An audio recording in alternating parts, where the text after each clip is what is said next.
Hello students, welcome all of you. आज जो अपने टॉपिक डिस्कस करेंगे वो है प्रतिरोध व प्रतिरोधकता पर ताप का प्रभाव। इसका मतलब अपने देखेंगे अलग अलग पदार्थों के लिए, जैसे चालक की बात करें, कुचालक, अर्धचालक, इन सब के लिए प्रतिरोध और प्रतिरोधकता है वो ताप पर कैसे निर्भर करती है। पहले अपने देख चुके हैं कि प्रतिरोध जो है वो कुछ फैक्टर्स है जिन पे डिपेंड करता है। ये अपने देख चुके हैं पहले, जैसे चालक की लंबाई पर, क्षेत्रफल पर, साथ ही साथ पदार्थ की प्रकृति पर और ताप पर। तो अपनी डिटेल में देखने जा रहे हैं कि प्रतिरोध आर या प्रतिरोधकता, जिसको अपने रो कहते हैं, प्रतिरोध और प्रतिरोधकता दोनों ताप पर कैसे निर्भर करते हैं। ये डिपेंड करता है कि पदार्थ कौन सा ले रहे हैं, अपने चालक ले रहे हैं यानी कि धात्विक चालक कह सकते हो, या अर्धचालक ले रहे हैं या कुचालक ले रहे हैं। तो वन बाय वन अपने डिस्कस करेंगे। सबसे पहले आता है अपने पास धात्विक चालकों के लिए अपने देखेंगे कि प्रतिरोध व प्रतिरोधकता टेम्परेचर पर कैसे डिपेंड करती है। कि पिछली वीडियो में देख चुके अपने कि चालकों की प्रतिरोधकता रो का फॉर्मूला अपनों फाइंड आउट किया था, वो था m/n(e²)। जहाँ पर रो है विशिष्ट प्रतिरोध या प्रतिरोधकता, m है इलेक्ट्रॉन का द्रव्यमान, n इलेक्ट्रॉन घनत्व। इलेक्ट्रॉन घनत्व का मतलब मैंने वहाँ बताया था आपको कि एकांक आयतन में इलेक्ट्रॉन की संख्या, और स्मॉल e इलेक्ट्रॉन पर आवेश, और टो इसको कहते हैं विश्रांति काल। यानी कि जब इलेक्ट्रॉन टक्कर, दो क्रमागत टक्कर के बीच का जो समय होता है उसको अपने कहते हैं विश्रांति काल। अब आता है अपने पास, इसको फॉर्मूले को अगर ध्यान से देखें अपने, कि अगर टेम्परेचर में अपने इंक्रीज़ कर दें, किसी भी धातु का टेम्परेचर को बढ़ा दें, चूँकि अपने जानते हैं कि किसी भी धातु में मुक्त इलेक्ट्रॉन होते हैं बहुत अधिक संख्या में। अगर अपने इनका टेम्परेचर को बढ़ा देंगे तो इस फॉर्मूले को अगर देखें तो अपने देखेंगे कि टो की वैल्यू यानी विश्रांति काल का मान कम हो जाएगा। क्यों हो जाता है, इसका कारण क्या है। जैसे अपनों ने बताया था विश्रांति काल है वो दो क्रमागत टक्करों, जैसे एग्जांपल दूं आपको कि पहली टक्कर यहाँ होती है सपोज, और दूसरी टक्कर यहाँ होती है, फिर नेक्स्ट यहाँ है। तो दो क्रमागत टक्कर की बात करते हैं, प्रारंभ वाली पहली टक्कर और दूसरी टक्कर, इनके बीच जो इलेक्ट्रॉन जितना समय लेता है यहाँ से यहाँ आने में, उस समय को ही अपने क्या कहते हैं, विश्रांति काल। क्लियर। दो क्रमागत टक्करों के बीच लगने वाला समय, यानी जहाँ पर वो विश्रांति का मतलब है जहाँ पर रिलैक्स करता है, रिलैक्सेशन टाइम कहते हैं इसको। लेकिन अगर टेम्परेचर बढ़ा देंगे तो यहाँ टक्कर हुई, इसके बाद इतना गैप नहीं मिलता, टक्करों की संख्या बढ़ जाती है, यानी इसकी फ्रिक्वेंसी, जो टक्करों की आवृत्ति है वो कह सकते हो वो बढ़ जाती है, जिससे टो की वैल्यू, रिलैक्सेशन टाइम का मान कम हो जाएगा। क्लियर। दोबारा बता दूं मैं कि अगर टक्करों की संख्या बढ़ती है, जैसे ही आपने ताप बढ़ाया, इलेक्ट्रॉन की मोशन बढ़ेगी, टक्करों की संख्या बढ़ेगी, जिससे टक्करों की आवृत्ति बढ़ जाएगी और रिलैक्सेशन टाइम वो है कम हो जाएगा। कम क्यों हो जाएगा, पहले मान लो यहाँ से यहाँ आने में कुछ माइक्रोसेकंड लगती है, अब जैसे पहली टक्कर यहाँ हुई, दूसरी टक्कर सपोज यहाँ हो गई, तो यहाँ से आने में कम समय लेगा क्योंकि टक्करों की संख्या भी बढ़ गई। समय कम लिया है, इसका मतलब टो की वैल्यू कम हुई। जैसे मैंने बताया टो की वैल्यू कम होगी तो रो की वैल्यू निश्चित रूप से बढ़ जाएगी। तो यही रीज़न है कि चालकों को या धात्विक चालकों के लिए अगर तापमान को बढ़ाओगे तो टो की वैल्यू कम होगी, टो की वैल्यू कम होने के कारण रो की वैल्यू बढ़ जाएगी। बाकी चीज़ें इसमें m, n और e किसी भी धातु के लिए कांस्टेंट है। तो टो कम होने के कारण ही, विश्रांति काल कम होने के कारण ही रो की वैल्यू इसमें बढ़ जाती है, अर्थात प्रतिरोधकता का मान बढ़ जाता है। अब इसका जनरल फॉर्मूला देखते हैं अपने, कि प्रतिरोधकता का जो जनरल फॉर्मूला आपने लिखना चाहें, रो इज इक्वल टू किसी टेम्परेचर T पे, rho is equal to rho 1 plus alpha T। अब यहाँ है क्या ये चीज़ें, रो 0 का मीनिंग ये हुआ कि 0 डिग्री सेंटीग्रेड पर, 0 डिग्री सेंटीग्रेड है, इस पर पदार्थ की प्रतिरोधकता, पैर में 0 लिखा है, इसका मतलब किस तापमान पर, 0 डिग्री सेंटीग्रेड पर पदार्थ की प्रतिरोधकता है। और रो T का मतलब T डिग्री सेंटीग्रेड पर पदार्थ की प्रतिरोधकता, पदार्थ की प्रतिरोधकता। T यहाँ पर स्मॉल t है वो टेम्परेचर है, स्मॉल t यहाँ पर क्या है, तापमान। और चौथा अपने पास आता है अल्फा। अल्फा यहाँ पर अल्फा एक नियतांक है जिसको प्रतिरोधकता ताप गुणांक कहते हैं। बहुत ही इम्पोर्टेंट फैक्टर है ये, प्रतिरोधकता ताप गुणांक। ये आता है अपने पास अल्फ़ा। तो यहाँ ये जनरल फॉर्मूला आता है किसी भी चालक की अगर बात करें अपने, तो उसके लिए विशिष्ट प्रतिरोध या प्रतिरोधकता के formula rho T is equal to rho zero 1 plus alpha T. Rho zero का मतलब क्या हुआ, 0 डिग्री सेंटीग्रेड पर पदार्थ की प्रतिरोधकता। रो टी का मतलब कोई भी तापमान हो सकता है, अगर आपने टेम्परेचर बढ़ा दिया तो टी टेम्परेचर पर उसकी प्रतिरोधकता, टी यहाँ पर टेम्परेचर है ही, और अल्फा एक नियतांक है जिसको प्रतिरोधकता ताप गुणांक कहते हैं। इसी के आधार पर अगर अपने फाइंड आउट करना चाहें कि इस अल्फ़ा को अपने डिफ़ाइन करना है, अल्फ़ा एक्चुअल में है क्या है, इसको अगर अपने डिफ़ाइन करना चाहें तो इसी इक्वेशन को आगे लेके चलता हूँ मैं।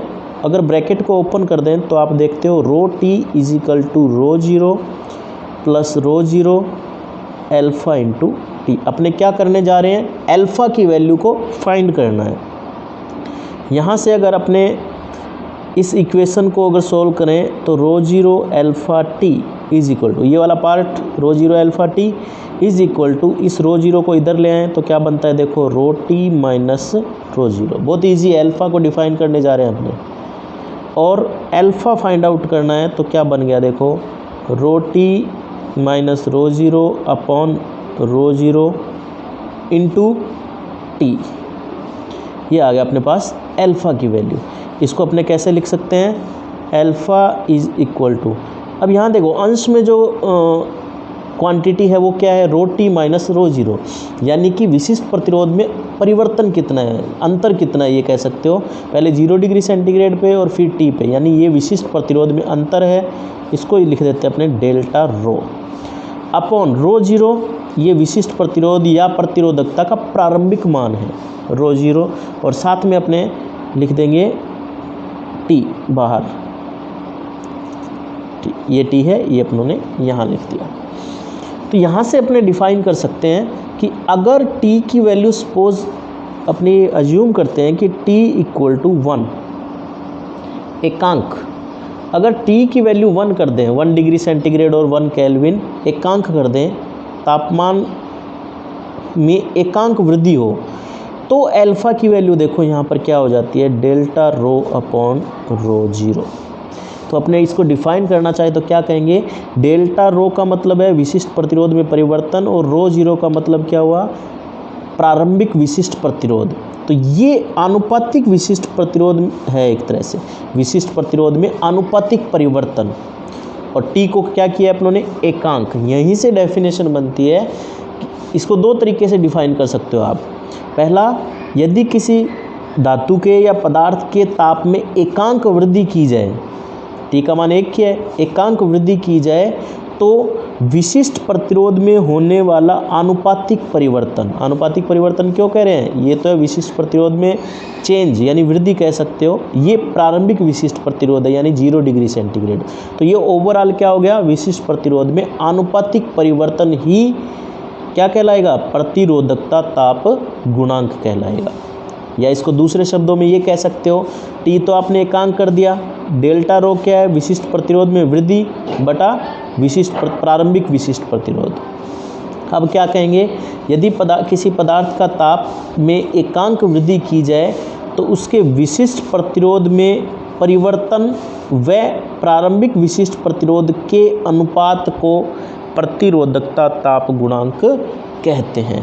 तो ये इम्पोर्टेंट डेफिनेशन आती है अपने पास अल्फ़ा की। पूरा आगे का जो अपना खेल चलेगा वो अल्फ़ा पे चलेगा कि अल्फ़ा कितना है उस पर डिपेंड बता सकते हैं अपने कि कोई भी चालक है, कुचालक है, अर्धचालक है, ताप बढ़ाने पर उसकी प्रतिरोधकता बढ़ेगी या घटेगी। अब इसको थोड़ा सा और कैरी फॉरवर्ड करते हैं, अपने अल्फ़ा का मात्रक देखते हैं, ये बहुत इंपॉर्टेंट है। कई बार पूछ लेते हैं एग्ज़ाम में कि प्रतिरोधकता ताप गुणांक का मात्रक बताइए। तो यहाँ देखिए, इस फॉर्मूले से आप डिफाइन कर सकते हो मात्रक क्या है। इससे यहाँ अगर ध्यान से देखो आप तो डेल्टा रो ये क्या है, विशिष्ट प्रतिरोध में परिवर्तन, यानी एक तरह से विशिष्ट प्रतिरोध की वैल्यू है बटा ये भी विशिष्ट प्रतिरोध है, दोनों सेम अनुपात होंगे, सेम मात्रक होंगे। इसका भी ओम इंटू मीटर होता है, यानी इस फैक्टर का भी ओम इंटू मीटर और नीचे वाला का भी ओम इंटू मीटर। तो ये तो कैंसिल हो जाएगा, बच गया कौन सा, 1/T, यानी इसका मात्रक अगर देखें तो 1 बटा ताप, इसका जो मात्रक होगा वो मात्रक होगा। और वो मात्रक क्या होता है, 1 अपॉन प्रति डिग्री सेंटीग्रेड अगर लेते हैं तो प्रति डिग्री सेंटीग्रेड, या इन जनरल ये कह सकते हो प्रति डिग्री सेंटीग्रेड, प्रति केल्विन भी कह सकते हो, केल्विन इनवर्स भी कह सकते हो। तो प्रति डिग्री सेंटीग्रेड इस प्रतिरोधकता ताप गुणांक का मात्रक है।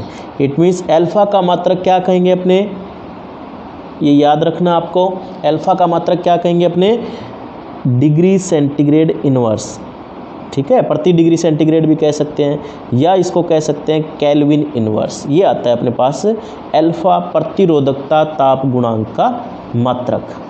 जैसे अपनों ने ऊपर एक इक्वेशन लिखी थी प्रतिरोधकता के लिए, वैसे ही अपने यहाँ पर डिफाइन कर सकते हैं एक इक्वेशन किसके लिए, प्रतिरोध के लिए। तो वो क्या लिख सकते हैं अपने, तो यहाँ देखो R T is equal to R0 1 plus alpha T. जैसे अपने प्रतिरोधकता के लिए लिखा था ऊपर, वैसे ही इसमें लिख देंगे। अभी लिखा था अपनों ने, उसको दोबारा लिख देता हूँ मैं, rho T is equal to rho 0 1 plus alpha T. तो ये आता है अपने पास, तो ये अपनों ने लिखा rho T is equal to rho 0 1 plus alpha T. अब इन दोनों को, जैसे पहली इक्वेशन है वो आर प्रतिरोध को शो कर रही है और दूसरी इक्वेशन है प्रतिरोधकता को, वेरिएशन को शो करती है टेम्परेचर के साथ। ये तो हम लोगों ने बताया कि तापमान कितने से कितना हो गया, 0 से T सेंटीग्रेड, यानी 0 डिग्री सेंटीग्रेड था और फिर बाद में कितना हो गया, T हो गया। तो ये इक्वेशन इस तरह से लिखी। अगर ये ऐसे ना हो, अगर आपने इसको कहें कि ये कोई दो टेम्परेचर अन्य हैं, T1 से T2, कैसे परिवर्तन है, T1 से T2 में परिवर्तन है, तापमान पहले T1 था बाद में T2 हो गया। तो इस इक्वेशन को कैसे लिखा जा सकता है, तब आपने इन दोनों इक्वेशन को लिख सकते हैं RT2। RT2 का मतलब क्या हुआ, T2 तापमान पर प्रतिरोध। RT2 इज इक्वल टू लिखा जा सकता है RT1। तो ये इक्वेशंस दोनों आती है अपने पास अगर तापमान T1 से T2 में इंक्रीज हो, यानी T1 प्रारंभिक तापमान हो और T2 अंतिम ताप हो, तो तापमान में परिवर्तन कितना हो जाएगा, डेल्टा T, जिसको अपने T2 माइनस T1 कह सकते हैं। ठीक है, तो ये समीकरण बन जाती है इक्वेशन प्रतिरोध की, ये ऊपर वाली, नीचे वाली प्रतिरोधकता की। RT2 is equal to RT1 1 plus alpha delta T। Delta T क्या हुआ यहाँ, तापांतर, यानी तापमान में परिवर्तन। RT1 का मतलब है T1 तापमान पर पदार्थ का प्रतिरोध, और RT2 का मतलब है T2 तापमान पर पदार्थ का प्रतिरोध। सिमिलरली ये नीचे वाली है। तो ये आती है अपने पास RT2 यानी प्रतिरोध और प्रतिरोधकता की दोनों इक्वेशंस।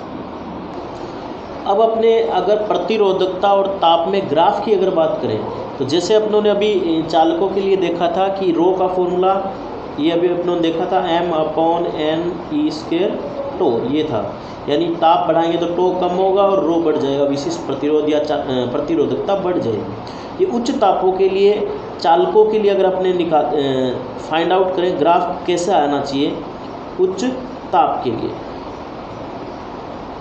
उच्च ताप के लिए अगर रोक में और टी में अगर ग्राफ देखें तो वो स्ट्रेट लाइन आता है। इसका क्या मतलब हुआ कि ताप बढ़ाने पर विशिष्ट प्रतिरोध का मान बढ़ता है, ये उच्च तापों के लिए। इसको दूसरे रूप में भी समझ सकते हो चालकों के लिए। एक तो बता दिया अपनों ने कि टो की वैल्यू ताप बढ़ाने पर कम होगी, उससे रो का मान बढ़ जाएगा। एक दूसरा तरीका और है कि जैसे जैसे आप ताप बढ़ाओगे किसी भी चालक का, मुक्त इलेक्ट्रॉन की जो मोशन है, गति है, वो बढ़ जाएगी, टक्करों की संख्या भी बढ़ जाएगी, जिससे टक्करों की संख्या बढ़ने से अपने जानते हैं कि रास्ते में बाधा ज़्यादा आती है। मैंने पहले भी एग्जांपल दिया कि आप मार्केट जा रहे हो और अगर ट्रैफिक ज़्यादा मिलता है, इसका मतलब आपके रास्ते में बाधा ज़्यादा है। उसी प्रकार तापमान बढ़ाएंगे चालकों का तो इलेक्ट्रॉन के रास्ते में बाधा ज़्यादा उत्पन्न हुई है, जिससे उसका प्रतिरोध या प्रतिरोधकता दोनों बढ़ेगी। निश्चित रूप से प्रतिरोध व प्रतिरोधकता बढ़ जाती है। उच्च तापों के लिए टी का मान रो के मान के टी का मान जैसे जैसे बढ़ेगा रो का मान बढ़ेगा।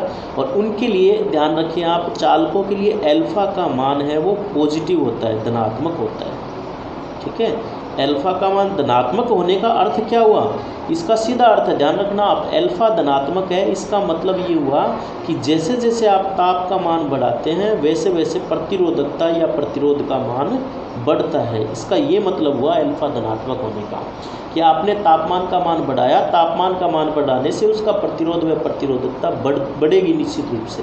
इसको अपने कह सकते हैं अल्फा, इसका दूसरा मीनिंग अल्फा धनात्मक है।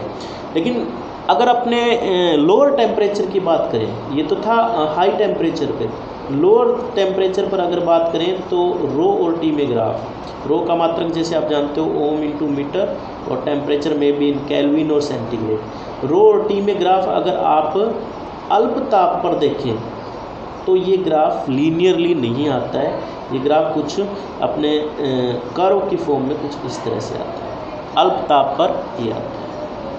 अब बात करें अपने कुछ मिश्र धातुओं की, जैसे अब कुछ मिश्र धातुओं की अपने बात करते हैं, जैसे कॉन्स्टेंटन, मैग्नीन, यूरेका, नाइक्रोम।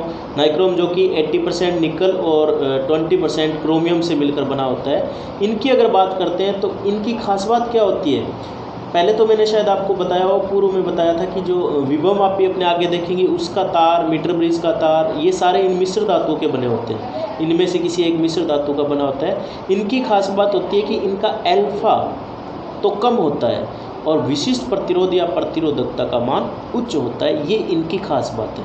इसको विशेष रूप से आप ध्यान रखें कि इन मिश्र धातुओं में जो अल्फा की वैल्यू है वो काफ़ी कम होती है। अल्फा जिसे अपने कहते हैं प्रतिरोधकता ताप गुणांक, अल्फा का मान कम होता है और विशिष्ट प्रतिरोध का मान उच्च होता है। कई बार ये प्रैक्टिकल वाइवा में पूछा जाता है कि विभव मापी का तार किसका बना होता है, तो कॉन्स्टेंट, मैग्नीन या यूरेका, इन मिश्र धातु का होता है। इन्हीं का क्यों लिया जाता है, क्योंकि इनका अल्फा कम होता है और रो अधिक होता है। अल्फा कम होने का मतलब क्या हुआ कि तापमान में अगर थोड़ा बहुत वेरिएशन होता है तो तापमान पर इनकी विशिष्ट प्रतिरोधकता, विशिष्ट प्रतिरोध या प्रतिरोधकता है वो ज़्यादा प्रभावित नहीं होती है, यानी ताप पर निर्भरता बहुत कम होती है, विशिष्ट इनके जो विशिष्ट प्रतिरोध है उस पर। साथ ही साथ इनकी प्रतिरोधकता उच्च है। इस गुण के कारण ही इन जो मिश्र धातु है इनका अगर उपयोग देखें, अपने यूज़ देखें, तो वो मैंने पहले भी बताया था जब प्रतिरोध किया था अपनों ने कि तार आबद्ध प्रतिरोध, मैंने दो प्रकार के प्रतिरोध बताए थे आपको, एक तार आबद्ध मानक प्रतिरोध जो स्टैंडर्ड रेजिस्टेंस है, मानक प्रतिरोध, तार आबद्ध प्रतिरोध में इसका यूज़ किया जाता है। दो प्रकार के प्रतिरोध थे, तार आबद्ध प्रतिरोध और दूसरा था अपने पास जिसे अपने कहा था कार्बन प्रतिरोध। तो तार आबद्ध प्रतिरोध इन्हीं मिश्र धातुओं के बनाए जाते हैं। क्यों बनाए जाते हैं, इनके खास बात क्या है इनकी, वो मैंने बताई आपको। ये आपको विशेष रूप से ध्यान रखना है कि इनका अल्फा की वैल्यू कम होती है जबकि रो की वैल्यू यानी प्रतिरोधकता का मान उच्च होता है, ये इनकी विशेष बात है। अब अपनी बात करते हैं कुचालक पदार्थ या विद्युतरोधी पदार्थ है उनके लिए प्रतिरोध व प्रतिरोधकता की जब बात करते हैं तो इनके लिए प्रतिरोधकता का मान चरघातांकी रूप से कम होता है, यानी एक्सपोनेंशियली ये डाउनवर्ड यानी कम होता है। जैसे जैसे आप टेम्परेचर बढ़ाओगे इनकी रो का मान कम होता है। इसका मीनिंग ये हुआ कि इनकी अल्फा की वैल्यू वो ऋणात्मक होती है, ठीक है। अल्फा ऋणात्मक होने का मतलब क्या हुआ कि जैसे जैसे आप तापमान का मान बढ़ाओगे, टेम्परेचर आपने बढ़ाया, रो का मान कम होगा, इसका मीनिंग अल्फा की वैल्यू ऋणात्मक है, ठीक है। अगर अपने ताप बढ़ाते हैं तो निश्चित रूप से रो की वैल्यू घटेगी और इसका उल्टा भी है, ताप बढ़ाते हो तो रो की वैल्यू बढ़ती है।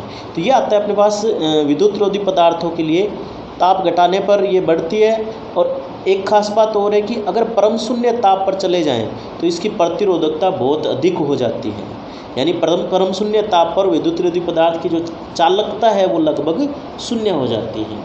चालकता कितनी हो जाएगी, लगभग शून्य, और प्रतिरोधकता क्या हो जाएगी, वो हो जाएगी उच्च, बहुत अधिक हो जाएगी। कब, परम ताप पर,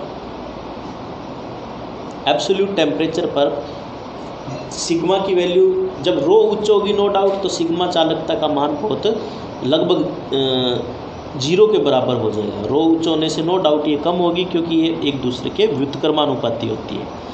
अगर अपने इसका फॉर्मूला देखना चाहें कि कैसे डिपेंड करती है प्रतिरोधकता ताप पर, तो वो rho is equal to rho 0 e raise to minus e upon 2kT, it is easy.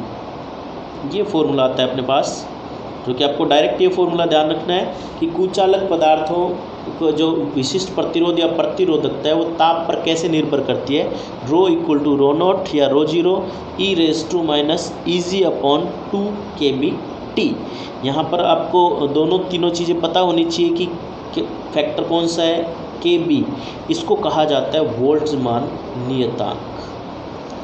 KB को क्या कहा आप लोगों ने, वोल्ट्जमान नियतांक। T है टेम्परेचर केल्विन में, और EG को कहा जाता है वर्जित ऊर्जा अंतराल। ठीक है, चालन बैंड और संयोजी बैंड के बीच का अंतर, उसे वर्जित ऊर्जा अंतराल कहते हैं, EG को। ये अपने जब ठोसों के ऊर्जा बैंड या अर्धचालक कह लो, वो चैप्टर जब पढ़ेंगे तब अपने इसको डिटेल में देखेंगे कि वर्जित ऊर्जा अंतराल क्या होता है। तो ओवरऑल अपने कहें कि कुचालक पदार्थों के लिए जैसे जैसे टेम्परेचर का मान बढ़ाते हैं वैसे वैसे इसका रो की वैल्यू या यूँ कहो कि विशिष्ट प्रतिरोध की वैल्यू कम होती जाती है। इसका मीनिंग हुआ कि उनका अल्फा ऋणात्मक होता है, और परम ताप पर अगर देखें, परम ताप एब्सोल्यूट टेम्परेचर पर रो की वैल्यू बहुत अधिक होती है या सिग्मा की वैल्यू ऑलमोस्ट 0 होती है। तो ये आता है अपने पास कुचालक पदार्थों के लिए विशिष्ट प्रतिरोध या प्रतिरोधकता टेम्परेचर पर कैसे डिपेंड करती है। अब अपने देखते हैं अर्धचालकों के लिए एक्चुअल में रो की वैल्यू टेम्परेचर के साथ कैसे वेरी करती है। अर्धचालकों का जैसे जैसे टेम्परेचर बढ़ाते हैं, जैसे अपने जानते हैं कि नॉर्मल रूम टेम्परेचर पर अर्धचालक है वो कुचालक की तरह बिहेव करते हैं, लेकिन जैसे जैसे आप टेम्परेचर बढ़ाओगे, एक लिमिट से ज़्यादा टेम्परेचर बढ़ाने पर इनसे सहसंयोजक बंध टूटते हैं, जिससे इलेक्ट्रॉन और होल, जिसे अपने कोटर भी कहते हैं, कि सहसंयोजक बंध टूटने से बहुत अधिक संख्या में इलेक्ट्रॉन और होल अपने को प्राप्त होते हैं। यानी कि चरघातांकी रूप से इलेक्ट्रॉन और होल की संख्या में लगातार वृद्धि होती है, बहुत अधिक वृद्धि होती है। इलेक्ट्रॉन और होल में इतनी ज़्यादा वृद्धि होने के कारण, या यूँ कहें कि धारावाह जो आवेशवाहक है, धारावाह जो इलेक्ट्रॉन और कोटर है, उनकी संख्या में वृद्धि होने के कारण ताप में वृद्धि जैसे जैसे हुई, उनकी संख्या में वृद्धि हुई। उससे जैसे इलेक्ट्रॉन और होल बढ़ेंगे, रो की वैल्यू में कमी हो जाएगी। क्यों होगी? क्योंकि इलेक्ट्रॉन और होल की संख्या बढ़ गई, और ये है क्या वास्तव में धारा के चालन के लिए रिस्पॉन्सिबल होते हैं। धारा बढ़ेगी इसका मतलब प्रतिरोध या प्रतिरोधकता कम होगी। तो इसको ऐसे कह सकते हो दूसरे शब्दों में कि जैसे ही धारा का मान, जैसे ही ताप का मान बढ़ता है, वैसे ही बहुत अधिक संख्या में इलेक्ट्रॉन और होल की प्राप्ति होती है, जिससे विशिष्ट प्रतिरोध का मान या प्रतिरोधकता का मान कम हो जाता है, या यूँ कहें कि चालकता के मान में वृद्धि हो जाती है। और इसका अगर अपने ग्राफ देखना चाहें तो जैसे अपनों ने पहले बनाया था कुछ वैसे ग्राफ आएगा। रो और टी में वो एक्सपोनेंशियली कुछ इस तरह है। टेम्परेचर आप जैसे जैसे बढ़ाओगे, रो की वैल्यू कम होती जाएगी, रो की वैल्यू कम होने से चालकता का मान बढ़ता जाएगा। और ख़ास बात ये है कि इनका भी अल्फा, जैसे अपनों ने कुछ चालकों में बताया था कि ताप बढ़ाने पर रो की वैल्यू कम होती है, उसी प्रकार यहाँ भी ताप बढ़ाओगे तो रो की वैल्यू कम होगी। यानी अल्फा की वैल्यू क्या है, यहाँ पर भी ऋणात्मक है। ऋणात्मक का अर्थ मैं पहले भी बता चुका है, इसका सीधा अर्थ यही होता है। अल्फा ऋणात्मक का मतलब है कि तापमान बढ़ाने पर रो की वैल्यू में कमी होना, it means alpha is negative. तो ये आता है अपने पास कि तापमान पर प्रतिरोधकता कैसे निर्भर करती है। सबसे पहले अपनों ने देखा था चालकों के लिए या धात्विक चालकों के लिए, जो अपनों ने कहा था उसमें देखा था। ओवरऑल मैं अब इसको कंक्लूड करूं तो चालकों के लिए जैसे जैसे आप ताप बढ़ाओगे वैसे वैसे इसकी प्रतिरोधकता भी बढ़ती है, अर्थात अल्फा पॉजिटिव होता है। कुछ चालकों के लिए जैसे जैसे ताप बढ़ाओगे वैसे वैसे प्रतिरोधकता का मान कम होता है, अर्थात अल्फा नेगेटिव होता है। सिमिलरली अर्धचालकों में जैसे जैसे आप ताप बढ़ाओगे वैसे वैसे प्रतिरोधकता का मान कम होगा, अर्थात अल्फा की वैल्यू नेगेटिव होती है। स्टूडेंट्स, अब जो अपने टॉपिक डिस्कस करने जा रहे हैं वो है प्रतिरोधों का संयोजन। एक्चुअली में प्रतिरोधों के संयोजन की आवश्यकता क्यों है, इसको पहले देखें अपने कि मान लो, मैं एग्जांपल से आपको समझाता हूँ कि मान लो आपके पास एक 10 ओम का प्रतिरोध है और एक 20 ओम का प्रतिरोध है, ठीक है, और आपको 20 ओम के प्रतिरोध से ज़्यादा ओम का प्रतिरोध चाहिए या 10 ओम से के प्रतिरोध के मान से कम ओम का प्रतिरोध, आपको कम वैल्यू का जो प्रतिरोध है वो आपको चाहिए, तब अपने को संयोजन की आवश्यकता होती है, कॉम्बिनेशन की आवश्यकता होती है। यानी जो आपको प्रतिरोध है आपके पास जो दिए गए हैं उससे अधिक मान का जो सबसे ज़्यादा है उससे अधिक मान का, या जो सबसे कम है उससे भी कम आपको प्राप्त करना हो, तब कहीं ना कहीं ये दोनों कॉम्बिनेशन जो श्रेणी क्रम और समांतर क्रम संयोजन काम में आते हैं। तो 1 बाय 1 अपने डिस्कस करते हैं, साथ ही साथ इन पे बहुत अच्छे न्यूमेरिकल्स भी बनते हैं इन कॉम्बिनेशन पे, वो भी अपने आगे डिस्कस करेंगे। तो सबसे पहले आता है अपने पास सीरीज़ कॉम्बिनेशन या श्रेणी क्रम संयोजन। श्रेणी क्रम संयोजन को अगर अपने डिफाइन करें तो यहाँ देखते हैं अपने कि 2 या 2 से अधिक प्रतिरोधों का ऐसा संयोजन, यानी इसमें 2 प्रतिरोध हो सकते हैं या उससे ज़्यादा भी हो सकते हैं, ऐसा संयोजन जिसमें प्रत्येक प्रतिरोध में समान विद्युत धारा प्रवाहित होती है, श्रेणी क्रम संयोजन कहलाता है। इसका मतलब श्रेणी क्रम संयोजन यानी एक सीधी यूँ कह सकते हैं सीरीज़ में है तो प्रत्येक प्रतिरोध में धारा समान प्रवाहित होती है। साथ ही साथ अगर अपने देखें इसकी दूसरी खास बात कि श्रेणी क्रम संयोजन में प्रत्येक प्रतिरोध का दूसरा सिरा अगले प्रतिरोध के पहले सिरे से जोड़ते हैं। इट मीन्स किसी भी प्रतिरोध का दूसरा सिरा जो नेक्स्ट प्रतिरोध है उसके पहले सिरे से कनेक्ट किया जाता है। इस डायग्राम से अपने को सारी चीज़ें क्लियर होगी। तो इसको देखें अपने कि एक यहाँ पर सेल है, उससे पहला प्रतिरोध R1, R2 दूसरा और तीसरा R3, 3 प्रतिरोध कनेक्ट है, सीरीज़ में कनेक्ट है। क्लियर, ये की है, कुंजी है जो कि ऑन है, धारा प्रवाहित हो रही है इस तरह से, यानी इसको देखें तो A से B की ओर यूँ इस तरह से ये धारा प्रवाहित हो रही है। पहले प्रतिरोध जैसे अपनों ने बताया कि प्रत्येक प्रतिरोध में धारा समान प्रवाहित होती है, यानी यहाँ I धारा है तो यहाँ भी कितनी होगी, I होगी और यहाँ भी I होगी। प्रत्येक प्रतिरोध में समान धारा प्रवाहित होती है, श्रेणी क्रम की ये खास बात है। लेकिन अलग अलग प्रतिरोध होने के कारण इनके सिरों पर विभवांतर अलग अलग है। पहले प्रतिरोध के सिरों पर विभवांतर मान लेते हैं V1, दूसरे के सिरे पर V2 और तीसरे के सिरे पर विभवांतर V3 है। साथ ही साथ एक चीज़ देखी थी अपनों ने, जैसे ये पहला प्रतिरोध है, इसका ये पहला सिरा है और ये दूसरा सिरा है, तो नेक्स्ट प्रतिरोध ये होगा तो इसका पहला सिरा इसके दूसरे सिरे से कनेक्ट है। यही अपनों ने ऊपर बताया है कि श्रेणीक्रम संयोजन में प्रत्येक प्रतिरोध का दूसरा सिरा, यानी इसकी बात करें तो ये सिरा नेक्स्ट प्रतिरोध जो अगला प्रतिरोध है उसके पहले सिरे से कनेक्ट होता है। जैसे इस प्रतिरोध को देखें तो इसका दूसरा सिरा कौन सा होगा, ये, और ये नेक्स्ट प्रतिरोध ये, इसका पहला सिरा ये इससे जुड़ा हुआ है। तो ये इसकी खास बात होती है। इन जनरल अपने को क्या ध्यान रखना है कि श्रेणी क्रम में धारा का मान तो समान होता है और प्रतिरोध अलग अलग है, तो इस केस में विभवांतर अलग अलग होता है श्रेणी क्रम के केस में। अब अपने साथ ही साथ देखते हैं कि ये विभवांतर V है। यहाँ एक खास बात और है कि इस सेल का विभवांतर सपोज V है टोटल, तो A और B सिरे के बीच पैरेलल में विभवांतर समान होता है, तो A और B के बीच जो तुल्य विभवांतर होगा वो इस V के बराबर होगा। ठीक है, तो अगर ओम के नियम को यहाँ अप्लाई करें तो यहाँ अपने देख सकते हैं प्रत्येक प्रतिरोध के लिए ओम के नियम के लिए पहले प्रतिरोध के लिए क्या आएगा, V बराबर IR होता है, तो यहाँ आ जाएगा V बराबर IR1, चूँकि धारा तो समान है। दूसरे के लिए सिरों पर विभवांतर देखें दूसरे प्रतिरोध के तो IR2, तीसरे प्रतिरोध के सिरों पर विभवांतर IR3। ये अपनों ने निकाल लिया ओम के नियम से। ये किससे निकाला अपनों ने, ओम के नियम से V1, V2 और V3 क्रमशः प्रथम, द्वितीय व तृतीय प्रतिरोध के सिरों पर उत्पन्न विभवांतर। अब अपने इसका यूज़ करेंगे।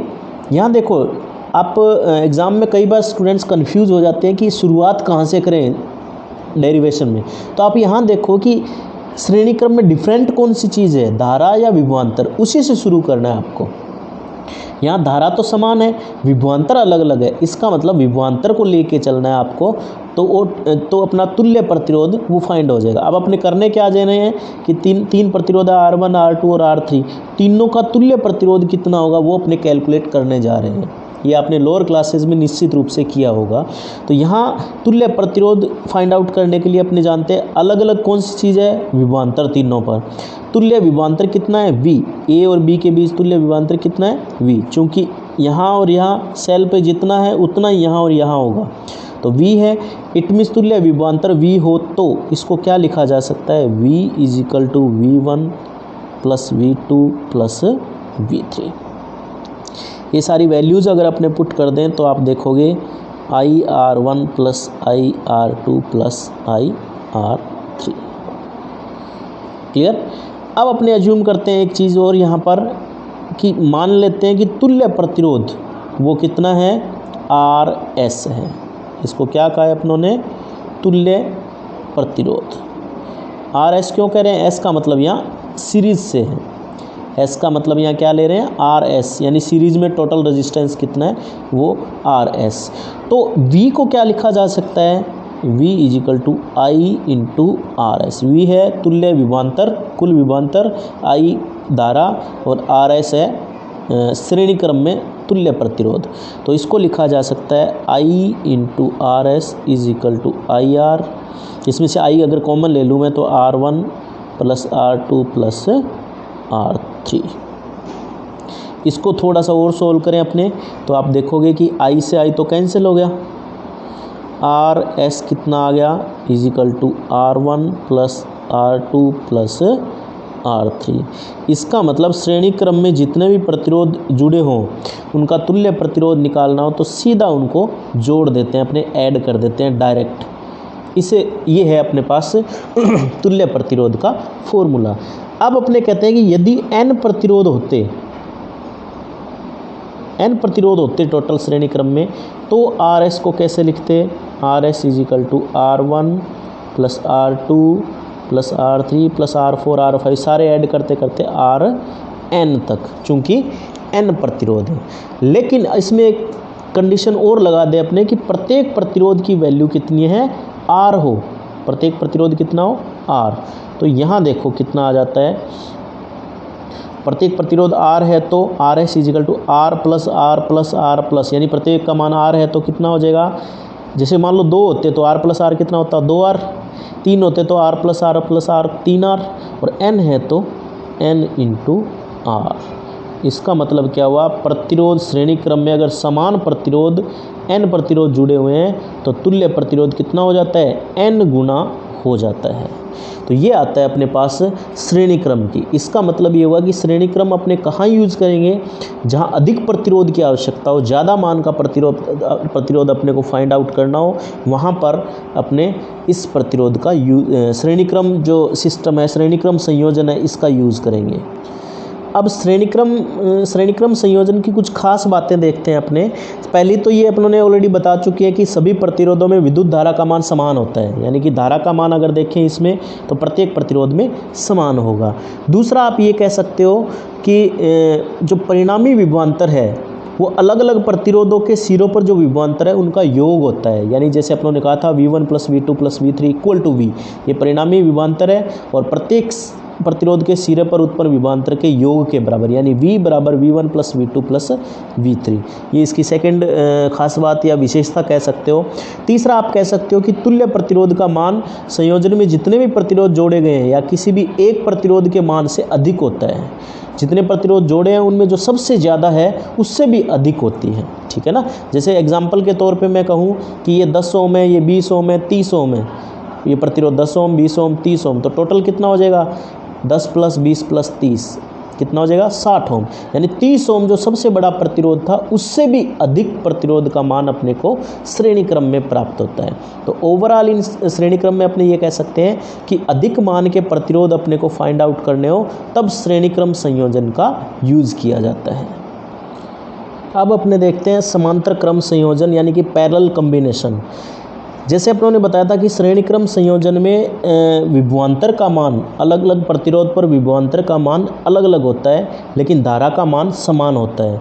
समांतर क्रम संयोजन में अगर प्रतिरोध अलग अलग भी है तो इस केस में धारा का मान डिफरेंट होगा। वहाँ पर अपनों ने विभवांतर का मान डिफरेंट बताया था, यहाँ पर विद्युत धारा का मान अलग अलग होता है लेकिन विभवांतर का मान समान होता है। ये इसकी खास बात है। तो इसी के आधार पर इसको डिफाइन कर सकते हैं अपने कि 2 या 2 से अधिक प्रतिरोधों का ऐसा संयोजन जिसमें प्रत्येक प्रतिरोध के सिरों पर विभवांतर का मान एक समान हो, यानी विभवांतर का मान समांतर क्रम में हमेशा समान होता है। या आपने देखा होगा कि घरों में भी जो अपने कॉम्बिनेशन लगाए जाते हैं, जो आपके टीवी चलाते हो, टीवी, ट्यूबलाइट, फैन, एसी, जितने भी कंपोनेंट अपने यूज़ करते हैं वो जो क्रम होता है वो समांतर क्रम में होता है घरों में। क्यों होता है? क्योंकि वहाँ पर विभवांतर का मान समान होता है। विभवांतर का मान जैसे 220 वोल्ट घरों में है पोटेंशियल डिफरेंस, तो वो सब पे रहे, सभी इक्विपमेंट पर, सभी उपकरणों पर 220 वोल्ट ही मिले। तो 220 वोल्ट कब मिलेगा? जब वो समांतर क्रम में हो। अगर वो श्रेणी में होते तो वोल्टेज डिफरेंट होती।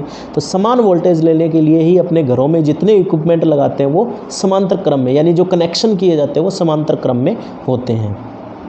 इसको डिफाइन कर रहे थे अपने कि प्रत्येक प्रतिरोध के सिरों पर विभवांतर का मान एक समान हो। प्रतिरोधों का ऐसा जो क्रम है वो या ऐसा संयोजन है उसको समांतर क्रम संयोजन कहते हैं। दूसरी बात, समांतर क्रम संयोजन में सभी प्रतिरोधों के प्रथम सिरे आपस में जुड़े हो, यानी कि सभी के प्रथम सिरे एक साथ और दूसरे सिरे भी आपस में जुड़े होते हैं। क्या मतलब है इसका कि जैसे ये डायग्राम से और ज़्यादा क्लियर होगा कि 3 प्रतिरोध R1, R2 और R3 तीनों समांतर क्रम में है। सेल कनेक्ट है, सेल से I धारा जा रही है, ये 3 पार्ट में डिवाइड हो जाएगी, I1, I2 और I3, यानी धारा अलग अलग है जैसे अपनों ने इसको डिफाइन किया था। विभवांतर V है तो इसके सिरों पर भी विभवांतर V रहेगा, इसके सिरों पर भी विभवांतर V और इस पे भी V, यानी सभी केसेस में सभी प्रतिरोधों के सिरों पर विभवांतर समान होगा, धारा अलग अलग होगी। अब अगर ओम का नियम अप्लाई करें, अपने ओम का नियम अगर अप्लाई करें तो यहाँ प्रथम प्रतिरोध के लिए आप कह सकते हो V = I1 R1। यहाँ पर विभवांतर सेम है इसलिए V लिख दिया, धारा का मान अलग है I1 और प्रतिरोध तो अलग है ही। दूसरे के लिए V = I2 R2 और तीसरे के लिए V = I3 R3। अपने ये अज्यूम करके चलते हैं कि यहाँ पर इस सिस्टम में तुल्य प्रतिरोध यानी समांतर क्रम जो संयोजन है इसमें तुल्य प्रतिरोध है वो RP है। ये अपनों ने अजम्पशन की है, इसको माना है। अब यहाँ देखो, जैसे मैंने पहले बताया था डिराइव करना आपको तुल्य जो प्रतिरोध है उसका फॉर्मूला। इसके लिए अलग राशि कौन सी है, अलग क्वांटिटी कौन सी है, वो है धारा। तो कुल धारा कितनी है? I। कुल धारा अगर I है तो I को क्या लिख सकते हैं? I = I1 + I2। ये I जाके 3 पार्ट में डिवाइड हो रही है तो इसको लिख सकते हैं I = I1 + I2 + I3। अब वैल्यूज़ पुट करें। अब यहाँ देखो, तुल्य प्रतिरोध के लिए I का मान कितना होगा, या V की वैल्यू अगर बात करें तो तुल्य प्रतिरोध के लिए V = होता है IR, तो लिख सकते हो V = IRP। तो यहाँ से I की वैल्यू देखो कितनी आएगी, I आएगा V/RP, V/RP। तो इसको लिख देंगे अपने V/IP। क्लियर?